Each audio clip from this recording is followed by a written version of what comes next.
Garvee furniture dollies. Look at the size of these things. I thought they were actually a lot smaller. They're basically from the head to down to my waist.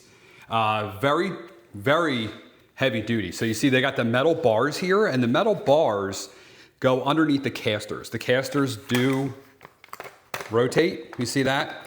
And the wheels seem pretty durable. But you can see there, you got basically rotation, so you can move these around. When you get them, you do have to install these wheels. They have these nuts here that have nylon fittings in there. Basically, it keeps it from like walking its way out. But the thing I liked is that the metal actually goes where the casters are. Now, the main frame of it's plastic, but the wheels are basically, that's kind of just to hold extra stuff. Really, the weight's going on these metal bars.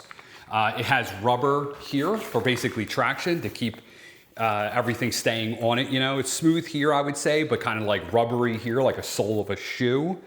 And if I put it down on the ground, kind of can see, you know, how it rotates. So I got these, you can move these things around up here.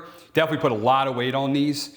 I forget exactly the weight. There are 2 of them come in a box. This is the box here. There's another one in here. I just haven't put it together yet.